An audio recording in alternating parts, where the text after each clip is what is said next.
ಇದು ಅಖಾಡ big fight ವಿಶೇಷ. ನಾನು ರಮಾಕಾಂತ್. ರೇಣುಕಾಸ್ವಾಮಿ ಕೊಲೆ ವಿಚಾರಕ್ಕೆ ಸಂಬಂಧಪಟ್ಟಂತೆ ಆಗಿರತಕ್ಕಂಥ ಮಹತ್ವದ ಬೆಳವಣಿಗೆ ಇದು. ಬೆಳವಣಿಗೆ ಇಷ್ಟೇ. ಇಲ್ಲಿ SP ಪ್ರಸನ್ನಕುಮಾರ್ ಅವರಿದ್ದಾರಲ್ಲ, ಅವರು ರೇಣುಕಾಸ್ವಾಮಿ ಪರ ಅಥವಾ ಸರ್ಕಾರದ ಪರ ವಕೀಲರು ಅಂತ ನಾವು ಇಟ್ಕೊಳ್ಳೋಣ. ಅದರಲ್ಲಿ ಈ ವಕೀಲರಿಗೆ ಏನಾಗಿದೆ ಇವಾಗ ಅಂತ ಹೇಳಿದ್ರೆ, ರೇಣುಕಾಸ್ವಾಮಿ ಅವರ ತಾಯಿ ಹೇಳಿಕೆಗಳೇ ಪ್ರತಿಕೂಲ ಆಗಿಬಿಟ್ಟಿದೆ. ರೇಣುಕಾಸ್ವಾಮಿ ತಾಯಿ ರತ್ನಪ್ರಭಾ ಅವರು ಹಿಂದೆ ಅದು ಶವ ಮಹಾಜರ ಟೈಮಲ್ಲೋ ಅಥವಾ ಶವದ ತನಿಖೆ ಸಂದರ್ಭಗಳಲ್ಲೋ ಅಥವಾ ಮಗ ಕಾಲ್ ಮಾಡಿದ ಟೈಮಲ್ಲೋ ಅವನು ಸತ್ತಂಥ ದಿನವೋ ಮನೆ ಬಿಟ್ಟ ದಿನವೋ ಅವತ್ತಿಗೆ ಅಲ್ಲಿ ಪೊಲೀಸರ ಮುಂದೆ ಕೊಟ್ಟಿರ್ತಕ್ಕಂಥ ಸ್ಟೇಟ್ಮೆಂಟೋ ಮಹಾಜರ ಸಂದರ್ಭದಲ್ಲಿ ಕೊಟ್ಟಿರ್ತಕ್ಕಂಥ ಸ್ಟೇಟ್ಮೆಂಟೋ ಆ ಸ್ಟೇಟ್ಮೆಂಟ್ ಏನೋ ಕೊಟ್ಟಿದ್ದಾರೆ ಅವರು.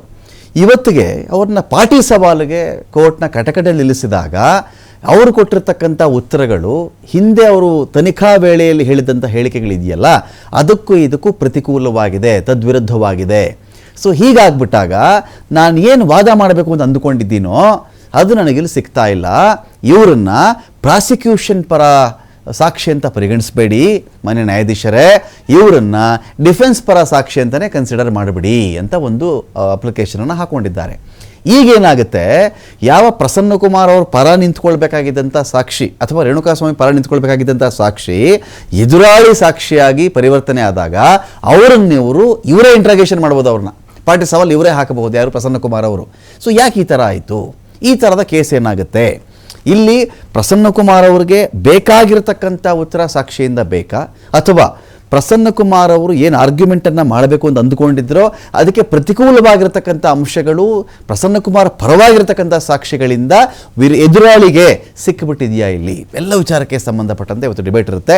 ನೋಡಿ, ಕಟಕಟೆಯಲ್ಲಿ ಈಗ ನಾವು ಚೆಕ್ ಮಾಡ್ಕೊಂಡು ಬಂದಾಗಿಲ್ಲ ಇಡೀ ವಿಚಾರದಲ್ಲಿ ಬಹಳ ವ್ಯತ್ಯಾಸಗಳಾಗ್ತಾ ಇದೆ. ಕಟಕಟೆಯಲ್ಲಿ ಒಂದು, ಕೋರ್ಟಲ್ಲೊಂದು, ತನಿಖಾ ಸಂದರ್ಭದಲ್ಲಿ ಒಂದು ಅಂತ ಆಗ್ಬಿಟ್ಟಿದೆ. ಇಲ್ಲಿ ಈಗ ಖಾಕಿ ಮುಂದೆ ನಮಗಿಲ್ಲಿ ಈ ಸಾಕ್ಷಿಗಳ ವಿಚಾರ ಪ್ರತಿಕೂಲ ಸಾಕ್ಷಿ ಖಾಕಿ ಮುಂದೆ ಪೊಲೀಸರ ಮುಂದೆ ಹೊರತುಪಡಿಸಿ ಯಾವುದೇ ಹೇಳಿಕೆ ಕೊಟ್ಟಿಲ್ಲ ಅಂತ ಹೇಳೋದು. ನಾನು ಪೊಲೀಸರಿಗೆ ಬಿಟ್ಟರೆ ಯಾರಿಗೂ ಹೇಳಿಲ್ಲ ಅಂತ ಹೇಳಿರೋದು.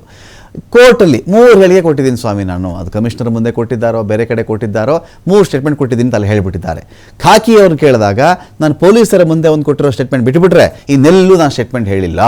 ಪ್ರತಿಕೂಲ ಸಾಕ್ಷಿ 2. ತನಿಖೆ ವೇಳೆ ಖಾಕಿ ಮುಂದೆ ಮಗನ ಮೊಬೈಲ್ ಗೊತ್ತಿದೆ ಅಂತ ಹೇಳ್ತಾರೆ ಇವರು. ಮಗನ ಮೊಬೈಲ್ ಗೊತ್ತಿತ್ತೇನಮ್ಮ ನಿನಗೆ, ನಿಮ್ಮ ನಂಬರ್ ಗೊತ್ತಿತ್ತಾ, ಯಾವ ಮೊಬೈಲ್ ಬಳಸ್ತಾನೆ ಗೊತ್ತಿತ್ತಾ? ಗೊತ್ತು ಸ್ವಾಮಿ. ಕೋರ್ಟ್ನಲ್ಲಿ ಹೇಳ್ತಾ ಇದ್ದಾರೆ ಇವರು ಮಗನ ಮೊಬೈಲ್ ಗೊತ್ತಿಲ್ಲ ಅಂತೇಳಿ ಕೋರ್ಟ್ನಲ್ಲಿ ಕಟಕಟೆಯಲ್ಲಿ ಹೇಳಿಕೆ ಕೊಟ್ಟುಬಿಟ್ಟಿದ್ದಾರೆ ಇವರು. ಹಾಗಾಗಿ ಇಲ್ಲಿ ಇದೇನು ಈ ಥರ ಆಯ್ತಲ್ಲ, ಇದು ಅವತ್ತು ಹೇಳಿರೋದಕ್ಕೂ ಇವತ್ತು ಹೇಳಿರೋದಕ್ಕೂ ಮ್ಯಾಚ್ ಆಗ್ತಿಲ್ವಲ್ಲ ಅಂತ ಪ್ರಶ್ನೆ ಬರ್ತಾ ಇದೆ. ಮಗ ರೇಣುಕಾಸ್ವಾಮಿಗೆ ನಾನು ಕರೆ ಮಾಡಿದ್ದೆ, ರೇಣುಕಾಸ್ವಾಮಿಗೆ ನಾನು ಫೋನ್ ಮಾಡಿದ್ದೆ, ಶೆಡ್ಡಲ್ಲಿದ್ದೀನಿ ಅಂತ ಮಗ ಹೇಳಿದ್ದ ಅಂತ ಒಂದು ಹೇಳಿಕೆ ಖಾಕಿ ಮುಂದೆ ಪೊಲೀಸರ ಮುಂದೆ. ಇದು ಕೋರ್ಟಲ್ಲಿ ನನಗೆ ರೇಣುಕಾಸ್ವಾಮಿನೇ ಕರೆ ಮಾಡಿದ್ದು, ನಾನು ಕರೆ ಮಾಡಿರಲಿಲ್ಲ ಅಂತ ಕೋರ್ಟಲ್ಲಿ ಹೇಳಿಕೆ ಕೊಟ್ಟಿರೋದಿಲ್ಲಿ ರತ್ನಪ್ರಭಾ ಅವರು. ಇನ್ನೊಂದು ಕಡೆ ಚೆಕ್ ಮಾಡ್ಕೊಂಡಾಗ ನಮಗೆ ಪ್ರತಿಕೂಲ ಸಾಕ್ಷಿ 4ನೇದೇನು ಅಂತ ನೋಡಿದ್ರೆ ನಾವಿಲ್ಲಿ ನೋಡಿ, ಖಾಕಿ ಮುಂದೆ ಸಿಮ್ ಯಾರದ್ದು ನನಗೆ ಗೊತ್ತಿಲ್ಲ, ಯಾರು ಸಿಮ್ ಇದು ನನಗೆ ಗೊತ್ತಿಲ್ಲ, ಈ ಸಿಮ್ ಯಾರ ಹೆಸರಿದ್ರೆ ನನಗೆ ಗೊತ್ತಿಲ್ಲ ಅಂತ ಇವ್ರು ಮಾತಾಡ್ತಾರೆ. ರೇಣುಕಾಸ್ವಾಮಿ ಫೋನ್ ನಂಬರ್ ಹೇಳಿದ್ರು ಅಂತ ಕೋರ್ಟಲ್ಲಿ ಹೇಳ್ತಾ ಇದ್ದಾರೆ ಇವರು.